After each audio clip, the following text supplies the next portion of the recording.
Je me souviens d'un cas d'un cher serviteur de Dieu qui avait été très grandement utilisé par le Seigneur, qui était très renommé, qui est parvenu à un tel jour où éclata sur lui quelque chose de la véritable signification à propos de la plus grande plénitude à laquelle il avait été appelé en Christ. Une telle différence se fit que le matin suivant, à la table du petit déjeuner, ses deux fils dirent « Père, que t'est-il arrivé? Tu sembles être un homme différent. Que t'est-il arrivé ?»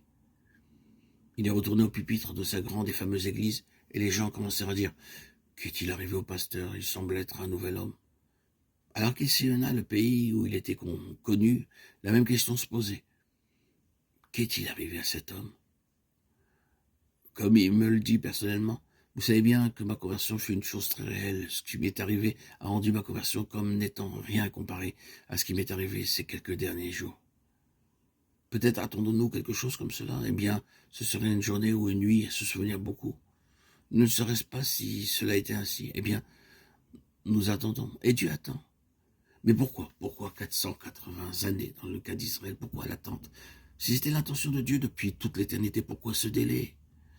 S'il a déjà posé ses mains sur les personnes et les a amenées dans une relation avec lui-même, comme il l'avait fait avec Israël, pourquoi cette attente? Vous savez, il y a un mystère à propos des temps de Dieu. Bien sûr, c'est le mystère de la préscience de Dieu.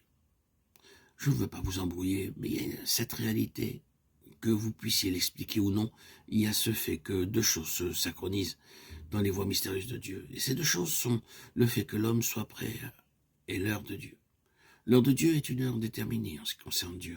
Et déjà, dans sa préscience, il a fixé l'heure selon ce qu'il sait d'avance, être le moment où les personnes seront prêtes. Et il y a beaucoup de choses derrière cela. Vous savez, à propos de la synchronisation entre la disposition de l'homme et l'heure de Dieu, Dieu avait fixé ce temps, 480 ans, mais il savait exactement quelle serait la situation au terme de chaque jour de cette période-là. Et parce qu'il savait, cela se produisit selon son échéancier. Pouvons-nous expliquer cela? Eh bien, c'est uniquement ceci. Comme nous l'avons souvent dit, Dieu est très pragmatique. Dieu n'est ni théorique, ni agissant au hasard. Il est très pratique. Il est vraiment nécessaire à l'homme d'être dans un état tel de rendre très réel les desseins de Dieu et la volonté de Dieu dans l'histoire de l'homme. Nous le savons tous. Même s'il nous est présenté le dessein de Dieu, la volonté de Dieu, le plan de Dieu et la pensée de Dieu, et que nous savons que c'est ce que Dieu veut pour nous, nous ne pouvons pas juste nous en emparer et y entrer quand nous le souhaitons. Il devient absolument nécessaire que nous soyons parvenus à un état pour que cette chose devienne réelle.